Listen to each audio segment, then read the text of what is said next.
Assalamualaikum warahmatullahi wabarakatuh. Alhamdulillah rabbil alamin wassalatu wassalamu ala asyrafil anbiya'i wal mursalin habibina maulana Muhammadin wa ala alihi wa sahbihi ajmain. Man yahdihillahu fala mudilla lahu wa man yudlil fala hadiyalah. Qala al-musannif rahimahullahu ta'ala wa nafa'ana bi ulumihi fid dharain amin summa qala Waruwiyan Ibn Abbas radhiyallahu ta'ala anhuma fi hadhil ayati bismillahirrahmanirrahim wala yaghtab ba'dukum ba'dha. Diriwayatkan dari Abdullah bin Abbas. Abdullah bin Abbas ini sepupu Rasulullah. Ayah beliau Abbas adalah uwak kandung Rasulullah Muhammad SAW. Sebab ayah Rasulullah anak paling kecil yaitu Abdullah. Dia diriwayatkan daripada Abdullah bin Abbas terkait ayat surat Al-Hujurat ayat 12. Jangan kalian saling gosip. Apa maksudnya nih? Kata beliau, cerita beliau, ayat ini turun terkait dua orang sahabat Rasulullah. Ayat ini turun kata Rasulullah, kata Abdullah bin Abbas terkait dua orang sahabat Rasulullah. Dhamma ma'kulli rajulin ghaniyyaini fi safar rajulan min ashabihi qalil syai'. Jadi kebiasaan Rasulullah mempersaudarakan, mendekatkan, menguatkan hubungan sesama orang Islam. Dulu waktu pindah dari Mekah ke Madinah dipersaudarakan Rasulullah. Orang Madinah disebut Ansar dengan orang Muhajirin, yaitu orang Mekah, dipersaudarakan Rasulullah. Walau tak ada hubungan darah, dipersaudarakan Rasulullah, malah kalau meninggal saling bisa mewarisi. Ini pun begitu, dipersaudarakan Rasulullah, tapi bukan dalam kaitan seperti itu. Pokoknya Rasulullah mengeratkan. Nah, setiap ada dua orang kaya yang melakukan perjalanan, mungkin kalau bahasa kita mendekatkannya wisata. Ini tak mestilah wisata dalam hadis ini. Jadi kalau ada dua orang kaya berwisata, selalu Rasulullah tambahkan satu orang miskin. Bawa dia. Begitu Rasulullah. Jadi kata Rasulullah, kata Abdullah bin Abbas, Rasulullah menggabungkan seorang sahabat yang miskin, qalili syai'i, miskin bersama dua orang kaya tadi. Apa tujuan Rasulullah? Supaya yang miskin tadi dapat menikmati makan bersama dengan si kaya. Kemudian supaya dapat meladeni si kaya tadi. Jadi makan bersama, meladeni, kemudian mempersiapkan tempat tinggal, tempat singgah. Mungkin kalau cara kita, kaulah tolong carikan di mana tempat kita nginap nanti kalau wisata ke sana dan seterusnya. Wa ma yasluhu lahum, apa saja yang pantas untuk mereka orang kaya berdua itulah. Itulah tugas si miskin tadi. Nah, di antaranya adalah Salman Al-Farisi. Di antaranya adalah Salman Al-Farisi. Salman Al-Farisi ini bukan orang Arab, orang Persia. Agamanya udah macam-macam, udah masuk agama sana, agama sini. Alhamdulillah hidayah terakhirnya adalah agama Islam dan menjadi sahabat Rasulullah. Di antaranya Salman Al-Farisi, Rasulullah persaudarakan, Rasulullah kawankan, Rasulullah gabungkan, Rasulullah satukan dengan dua orang sahabat yang kaya tadi. Satu hari mereka pun singgah di satu rumah lah. Tapi masalahnya mungkin tak silap, tak lupa Salman Al-Farisi walam yuhayyi lahum syai'an. Waktu itu tidak pula ia siapkan apa-apa untuk dua orang kaya tadi. Kita tak tahu, entah silap, entah lupa, entah kecapean. Masalahnya bukan itu. Faqalalahu, dua orang kaya tadi bergosip. Gosipnya gini. Idhab ilan nabi fasalana fadla idami. Sekarang kau, yang ini belum gosip. Sekarang kau, Salman jumpai Nabi. Minta lauk pauk dari Nabi. Fantolako, dia pun pergi. Setelah pergi gosiplah orang tu. Faqala ahaduhuma li sahbi hina ghawa ahaduhuma. Orang tu saling cakap satu dengan yang lain, yang dua orang. Apa? Innahu law intaha ila bi'rin kadza, laqalal ma'. Ini model Salman nih. Yang kita bawa, yang digabungkan Rasulullah dengan kita, ini model Salman nih. Kalau diantar dia ke satu sumur, kalau diantar dia ke satu sumur, air sumur itu pun bisa kering dibuatnya nih. Ini sindiran bahwa taunya Salman hanya menghabiskan saja. Sampai-sampai kalau macam air sumur kasih minum dia, air sumur pun habis. Itu aja gosipnya.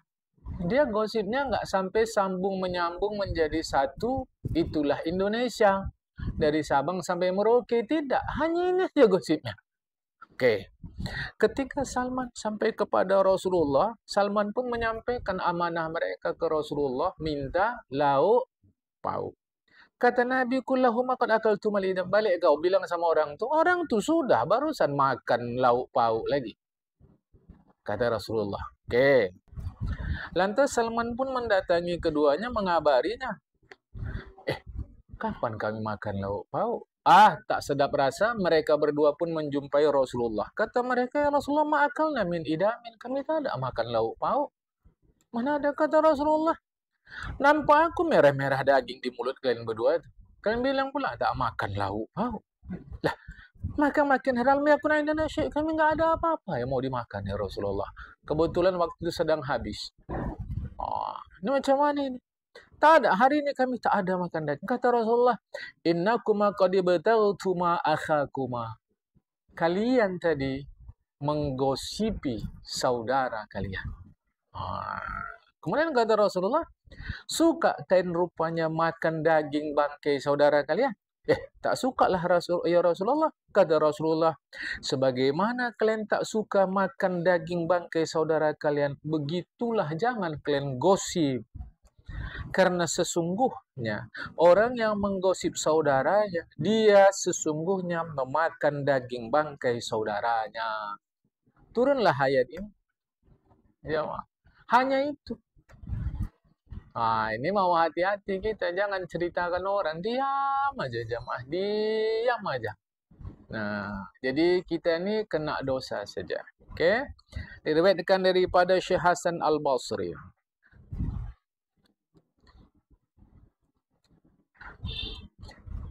Inna rajulan qala. Ada orang ngasih tahu kepada Syekh Hasan Al-Basri. Pak Hasan Al-Basri, kau digosipin dia. Anda, tuan guru, digosipin dia. Mendengar itu, faba'atha ilaihi tabqan min ar-rutabi. Syekh Hasan Al-Basri mengirim untuk orang yang menggosipi dia itu satu talam kurma. Untuk yang gosip. Kirim, tapi bukan melalui orang. Beliau langsung antar. Dia kasih. Apa kata Syekh Hasan Al-Basri kepada orang yang menggosipin beliau? Sampai kabar sama aku. Pahala kau kasih untuk aku. Ini cakap-cakap ulama nih yang kadang-kadang kita tak nyambung. Halus dia. Sampai kabar sama aku bahwa kau kasih pahala kau untuk aku.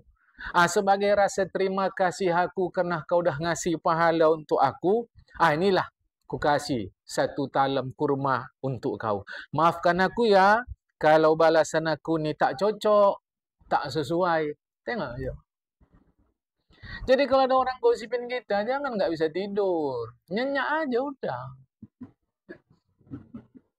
Sakit kali hati awak. Dikasih pahala kok sakit hati. Macam mana kita ni jamaah? Nggak ada awak buat kayak gitu. Dibilangnya ada. Makin besar pahala kita. Jadi makanya kadang saya lucu aja kalau nengok kita ni pusing digosipin. Malah kalau digosipin, alhamdulillah. Awak nggak ada ibadah, dapat pahala. Lelah tidur enak-enak aja. Disebutkan dari Syekh Ibrahim bin Adham. Sekali waktu beliau menjamu tamu. Waktu mereka di depan hidangan, mereka mulai ribah orang. Diribah. Ja'alu yaghtabuna rajulan. Mereka ribah orang, kata Syekh Ibrahim bin Adham. Innal ladzina kanu qablana kanu yakuluna khubza qabla al-lahmi wa antum bada'tum bil lahmi qabla al-khubzi. Orang dulu kalau menghadapi hidangan sebelum makan, orang tu makan roti dulu baru makan daging. Kalian nih sekarang nih lebih dulu pula makan daging dari makan roti. Nah, ini bahasa ulama halus. Nah, kadang-kadang orang awam tak paham. Ini halus bahasa ulama. Macam kita sebagian tamu-tamu, ya kalau masih betah di rumah saya silakan. Nah, saya ada perlu sedikit. Ini kan bahasa halus. Maksudnya kita silakan pulang. Datang kita jujur pula. Nggak apa-apa, Bang. Selesaikan ini dulu. Kami tunggu sini. Nah, memanglah. Ini orang sekarang nih. Udah tak ngerti lagi berbahasa halus. Ah, ini bahasa halus. Orang dulu kalau depan hidangan, orang tuh makan roti dulu baru daging. Kalian daging pula baru roti. Kenapa? Belum lagi makan. Kalian sudah ribahin orang. Kalian sudah gosipin orang. Hati-hati jemaah.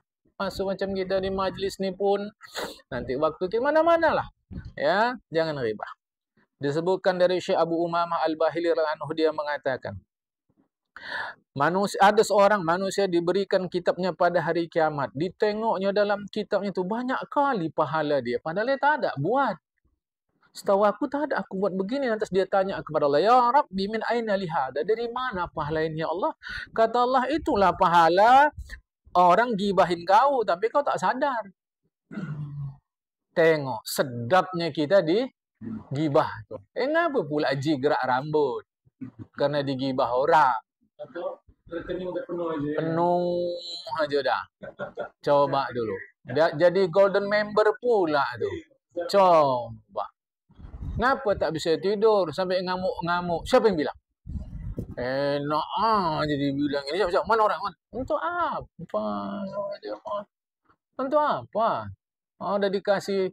Saya yakin kalaulah pahala gibah itu berupa sebuah kendaraan mobil mewah. Yakin kita setiap hari doa kita digibahin orang. Ya Allah, biar gibahlah si Paulan, biar digibahin lah aku. Coba jemaah.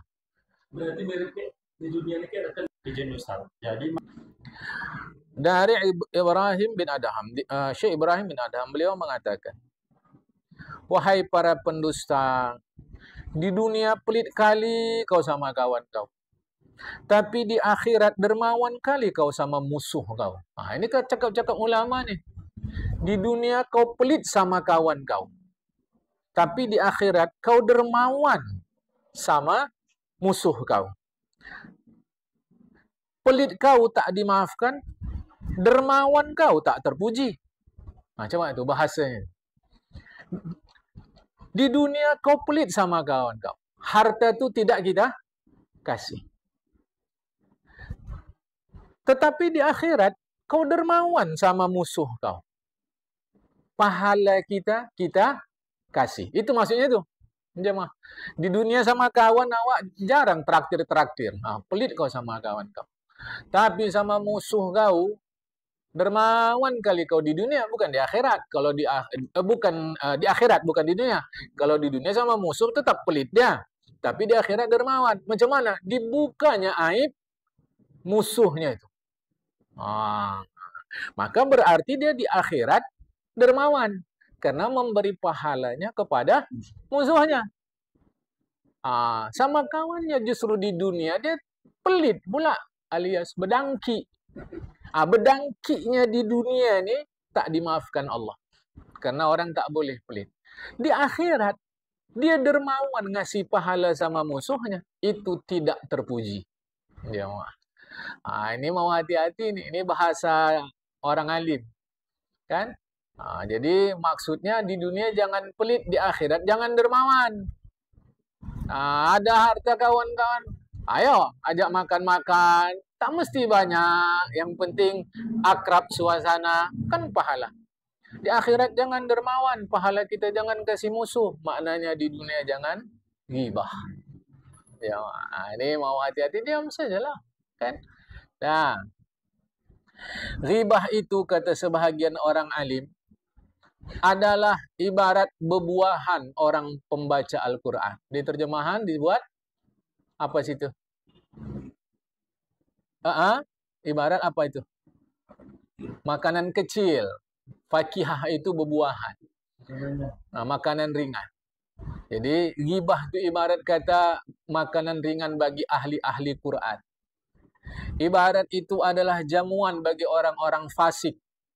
Ibarat itu adalah pesta poranya para perempuan. Ibarat itu adalah lauk yang sedap bagi anjing manusia. Ibarat adalah tempat sampah bagi orang-orang bertakwa. Itu ribah. Jadi tak ada bagus-bagusnya ribah ni. Jadi kalau tak ada yang mau kita ceritakan, satu diam, dua tidur. Jemaah. Tentu yang terbaik adalah berzikir. Okey ya. Seterusnya, diriwayatkan oleh Anas bin Malik dari Rasulullah. Rasulullah mengatakan, ada 4 yang membatalkan puasa seseorang. Membatalkan wudhu, menghancur leburkan amal ibadah. 1, gosip. 1 gosip. Siapa kawan kau cakap tadi? Ku tengok di masjid. Si Fulan. Si Fulan dia? Ya. Alhamdulillah. Dah tu cukup dah. Sambung ya. Sembahyang dia udah sekarang ya. Tu mulai tu. Kata kawan dia, rupanya selama ni enggak sembahyang dia. Mana sembahyang dia. Dah tu. Tengok. Habis pahala. Yang kedua, wal kadhib. Bohong. Jemaah. Bohong. Ini menghabiskan pahala puasa. Jadi kalau seperti tadi membatalkan puasa, membatalkan wudhu, menghancur leburkan amal ibadah, maksudnya pahalanya hilang. Wan namimah, mengadu, melaga orang. Melaga orang. Jemaah. Melaganya supaya berkelahi. Itu dosa besar. Wan al mahsan marati la yahillu lahu nawaru ilaiha. Menengok cewek cantik. Yang tak halal sama dia. Walau cewek jelek. Itu. Menengok kecantikan perempuan yang tak halal bagi dia. Itu habis. Ibarat kata macam perempuan yang tak halal ditengoknya tu ibarat kata macam memberi minum akar-akar kejahatan dalam dirinya. Seperti air memberi minum kepada akar tumbuhan. Itulah dia jemaah. Sedangkan minum khamar adalah kejahatan yang paling tinggi. Kita sudah kaji tentang khamar. Berapa episode jemaah. Habislah pahala. Kan? Ini mau hati-hati jemaah kan. Jagalah diri daripada ribah. Kata Ka'ab al-Ahbar, pendeta Yahudi yang masuk Islam belakangan. Jemaah, setelah Rasulullah meninggal beliau masuk Islam. Aku baca di banyak kitab para nabi, kata beliau, pendeta, orang alim, bahwa orang yang mati dalam keadaan bertaubat dari gosip. Orang mati taubat dari gosip adalah dia orang terakhir masuk surga. Sedangkan orang yang mati dalam keadaan tetap bergosip, tak taubat, dialah orang pertama masuk neraka. Jadi sebenarnya kita yang beli tiket mau cepat atau mau lambat masuk surga tu. Kalau mau lambat mau nengok-nengok pemandangan neraka dulu, jadi tukang ribah. Jadi tukang ribah. Seterusnya disebutkan dari Nabi Allah Isa bin Maryam. Beliau mengatakan kepada sahabat-sahabat beliau, "Araitum law ataitum ala rajulin na'imin qad kashafati rihu an ba'di auratihi kuntum tasturun alaihi." Cemana menurut kalian? Kalau kalian tengok ada kawan kalian tertidur, tiba-tiba tersingkap angin auratnya. Kalian tutup tidak? Kami tutup. Ya, kami tutup. Kata kawan-kawan Nabi Allah Isa. Kata Nabi Isa seterusnya, betul kalian tutup, tapi sayangnya yang lain tetap kalian buka. Mereka jawab, subhanallah, maha suci Allah. Kaifa nusyiful baqiyah? Macam mana boleh kami buka yang lain ya Nabi Allah? Sedangkan auratnya waktu tidur diterpa angin saja kami tutup. Kok yang lain pula dari dia kami buka? Kata Nabi Allah, Isa alaysa yadhkuru 'indakum alaysa yuzkaru 'indakum rajul bisu' fatadhkurunahu bi aswa'a ma fi. Bukankah pernah ada orang diceritakan aib dia di depan kalian, terus kalian hebatkan lagi cerita itu dengan sesuatu yang lebih buruk pula lagi. Bukankah pernah gitu? Kata Nabi Allah Isa, berarti kalian membuka selebihnya pakaian dia selain dari pakaian yang menutup aurat tadi. Waktu diterpangin kalian tutup, tapi pakaian dia yang lain di tubuh kalian buka. Itulah dia. Ada orang diceritakan di kalangan kalian, terus kalian tambah bumbu pula lagi cerita tadi dengan yang lebih buruk pula lagi. Sama aja lah itu dah. Ya, kan? Nah, seterusnya. Khalid Ar-Rib'i salah. Khalid Ar-Rib'i meriwayatkan, aku pernah ada di satu masjid jami. Orang tu cerita-cerita tentang orang lain. Kan?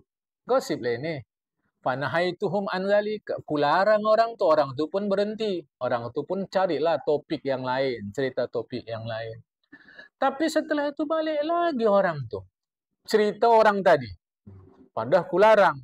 Udah pindah ke topik lain, balik lagi. Aku pun ikutlah sama orang itu.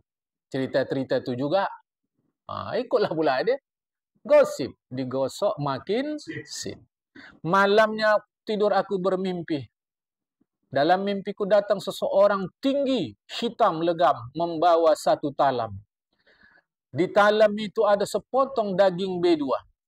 Kata orang yang hitam legam tinggi tadi kepadaku, kul, makan daging ini. Ku jawab, akulul hamal khanzir. Wallahi la akuluhu. Makan daging B2. Demi Allah, aku tak mau makan. Fantaharon intiharon syadidat. Marah kali dia sama aku. Ditugurnya kali aku. Apa kata dia? Qad aqalta ma huwa ashaddu minhu. Lebih buruk dari B2 udah kau makan. Kok B2 pula kau tak mau makan? Fajala yadussuhu fi fami. Digonyohkan ya daging tadi ke mulutku. Masukkan ya. Hatta staiqaltu min manami. Sampai aku terbangun. Demi Allah, diam aku 40 hari tak makan. Kecuali kalau pas aku makan terasa bau daging B2 tadi di mulutku. Tengok jemaah. Tak ada bagus-bagusnya gosip ni. Tak ada bagusnya. Diam saja sudah. Sakit kali hati awak, Pak. Dibilang rugi sakit hati. Marah malah alhamdulillah. Mudah-mudahan bisa lah kita habis ngaji gosip ni tenang-tenang.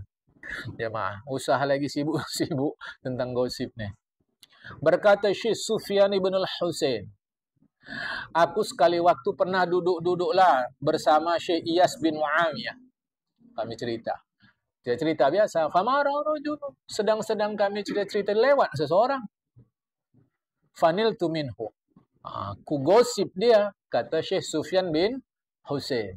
Ku gosip kata dia. Biasalah kita tu kan. Lewat orang. Panglima lewat. Kata. Tengok tu. Mulut kita itu. Kutanya dulu, kalimat panglima lewat itu kotor nggak? Cakap kotor nggak? Kan nggak. Tapi justru menghasilkan dosa. Faqala, kata Syekh Iyas bin Muawiyah kepada uskut, diam kau. Diam kau. Lantas kata beliau, kata Syekh Iyas bin Mu'ayyah kepadaku, Sofyan, kau pernahkah berperang melawan orang Romawi? Pernah. Melawan orang Turki? Bukan. Pernah kau berperang melawan orang Romawi? Tak pernah. Hal ghazauta Rumah? Tak pernah. Pernah kau berperang melawan orang Turki? Tak pernah. Apa kata Syekh Iyas bin Mu'ayyah? Orang Romawi, orang Turki selamat dari kau. Tapi sayang, saudara kau Muslim tak selamat dari mulutmu. Tengok, jemaah. Kata Syekh Sufyan bin Husain, "Fama udtu ila dzalika ba'd." Sejak itu tak pernah lagi kuulangi cakap-cakap tentang orang. Itu enaknya kalau kita punya kawan watawasau bil haqqi watawasau bil sabri. Sakitnya kita tak punya kawan begitu, atau punya kawan begitu kita yang bangsa tersinggung. Diingatkan tersinggung. Diingatkan tak mau lagi, jamaah ya. Diriwayatkan daripada Syekh Hatim Az-Zahid. Ada 3 hal, kalau 3 ini ada dalam satu majlis, maka kasih sayang Allah tak ada di majlis itu. Majlis apapun lah jamaah, majlis pengajian kah, majlis kita kombur-kombur kah, majlis wirid kah, majlis apa sajalah. Kalau ada 3 ini, kasih sayang Allah masrufatun. Dipalingkan, tak ada di situ. 1, zikrut dunia, cerita dunia saja. Kita udah ngaji ya, apa yang dimaksud dunia, apa yang dimaksud akhirat. Bukan maksud dunia ini, tak usah ambil nih benda-benda dunia. Bukan. Kita udah cerita jamaah. 1. Kedua, wadhahaku, ketawa terbahak-bahak. Itu tak boleh jamaah. Ketawa boleh, jangan tak ketawa. Itu sehat. Ketawa sehat jamaah. Sehat kali ketawa. Tapi terbahak-bahak ni jangan. Yang ketiga adalah gosip. Kalau di majlis tu ada gosip, apa lagi jamaah? Ini maka mau berhati-hati ya. Dari Syekh Yahya bin Mu'az Ar-Razi, kata beliau, jadikanlah orang mukmin mendapat 3 bagian dari kau. Jadikanlah orang mukmin dapat bahagian dari kau melalui 3 hal. Jadikanlah supaya kau termasuk disebut orang-orang yang berbuat baik. 1. Innaka illam tanfa'u fala tadurruhu. Kalau nggak bisa kau kasih manfaat sama orang, jangan kau susahkan orang. Jangan. Udah tak bisa kau kasih manfaat sama orang, jangan susahkan orang. Ini udah tak kasih manfaat, nyusahkan pula. Tak bagus. Yang kedua, illam tusirrahu falatahum, illam tasurrahu falatahum. Nggak bisa senangkan orang, jangan dukakan orang. Menyenangkan hati orang nggak bisa, mendukakan pula bisanya. Jangan senangkan hati orang. Yang ketiga, tak bisa kau puji orang, jangan kau cela orang. Ini takutnya 3-3 ada. Nyusahkan orang, mendukakan orang, mencela orang. Aduh, apa hidup kita kayak gini, jemaah? Ini mau hati-hati. Disebutkan dari Mujahid, dia mengatakan, manusia ini ada kawan duduknya malaikat. Kawan duduk dia itu ada malaikat. Jadi kita kalau duduk-duduk sendiri pun ada malaikat kawan duduk.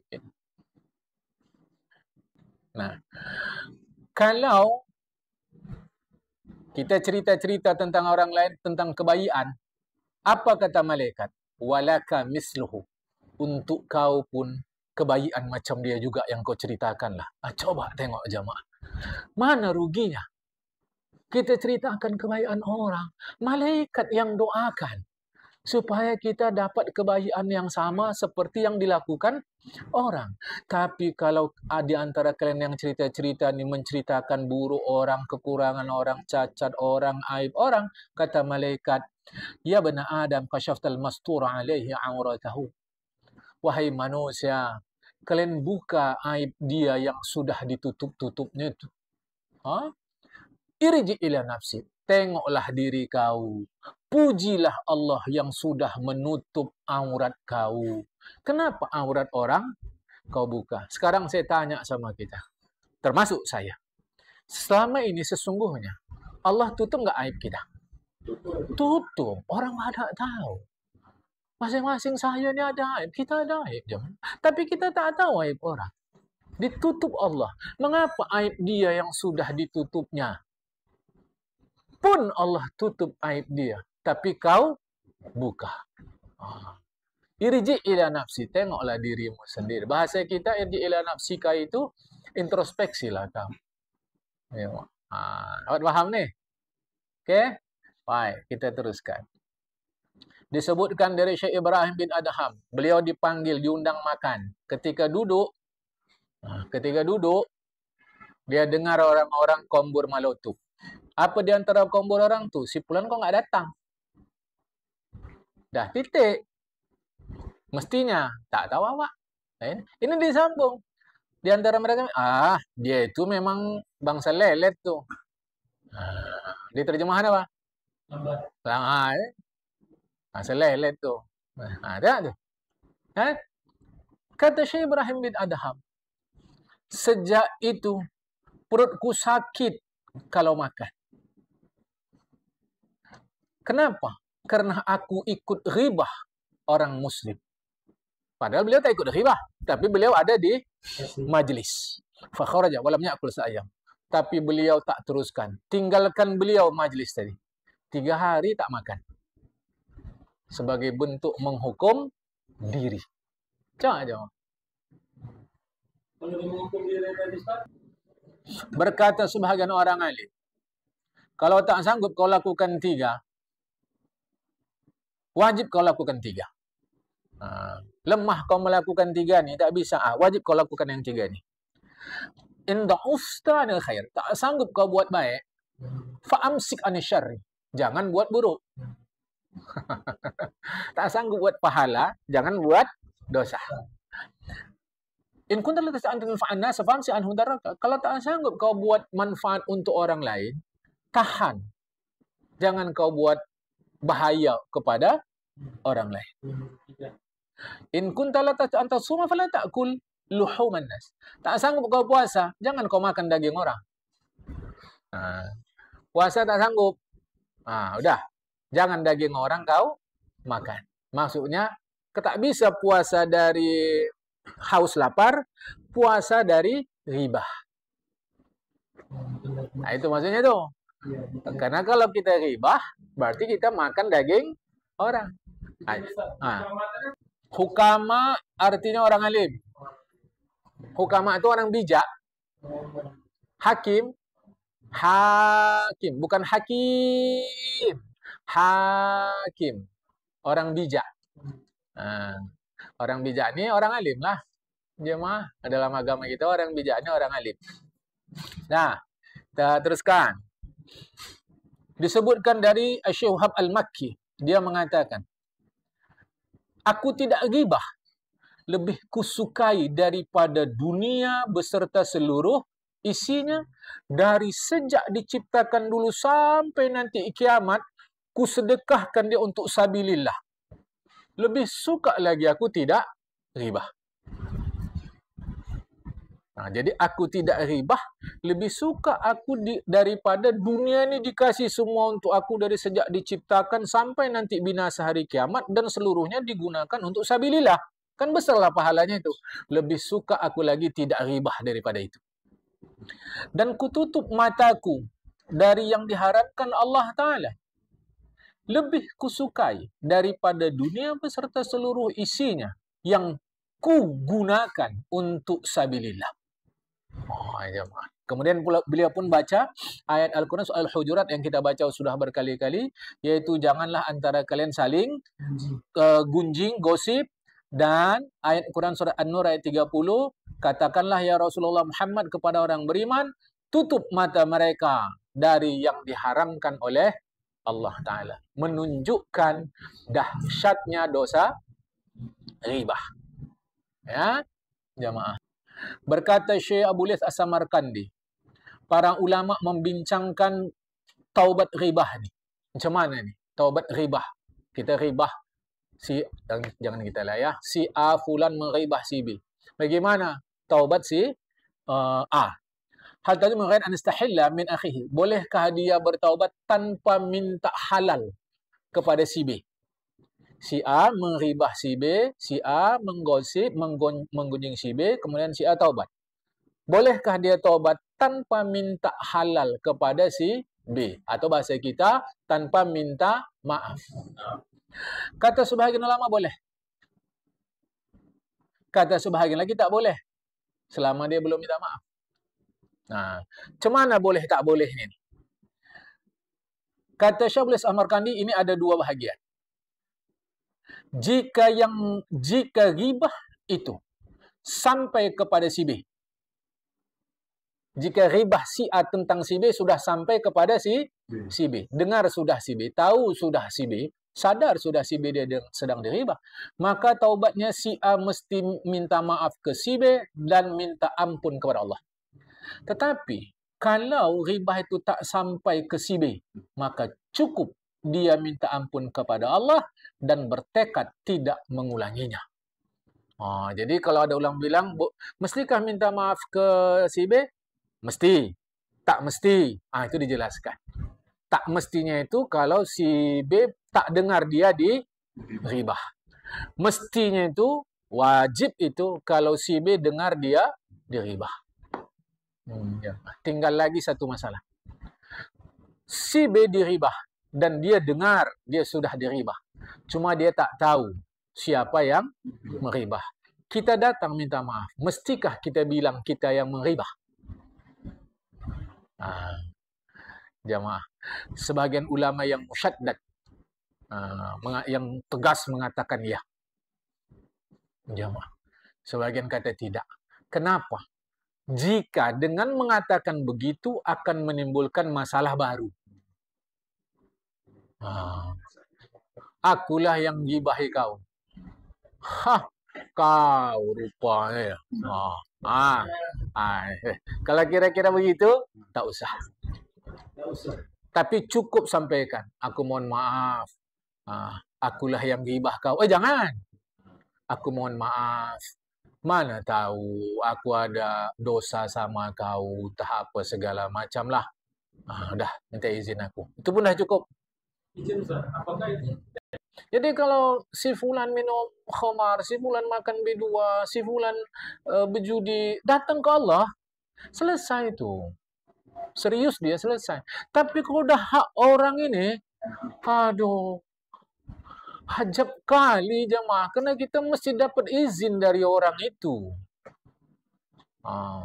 Kalau enggak hajab, dia itulah buat susahnya itu. Kalau sudah terkait hak orang lain, jemaah, ini mau hati-hati, ya. Jadi khilafiyah ini sudah dijelaskan. Mestikah kita datang ke orang yang diribahi itu? Sudah dijelaskan. Yang mesti datang begini, yang tak mesti datang begini. Baik. Diriwayatkan ada seseorang datang kepada Syekh Ibnu Sirin.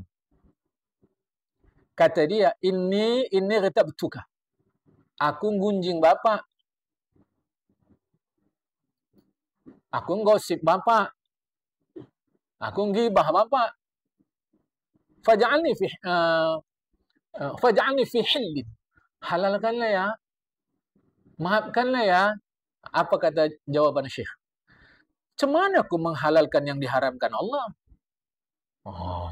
Mustahil ulama tidak memaafkan orang. Itu mustahil. Tapi beliau jawab, macam mana aku menghalalkan yang diharamkan Allah? Sedangkan ribah itu hukumnya haram.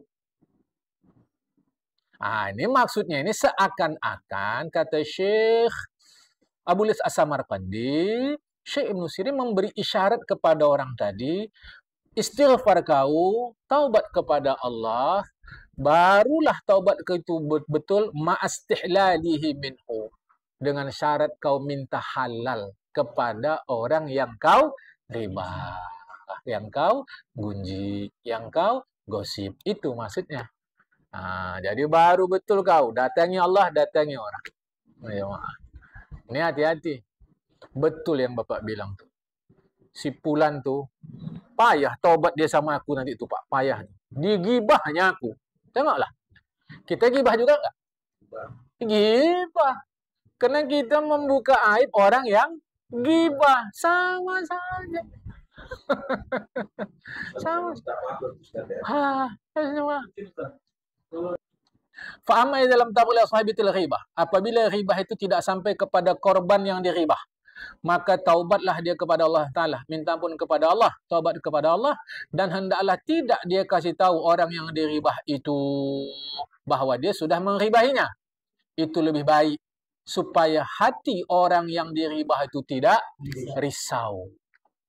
Macam mana kalau kita menceritakan orang padahal aib itu tak ada sama dia. Itu contoh tadi. Kalau ribah ini kan aibnya ada. Ini aibnya tak ada sama dia. Tapi kita ceritakan. Ini macam mana pula taubatnya.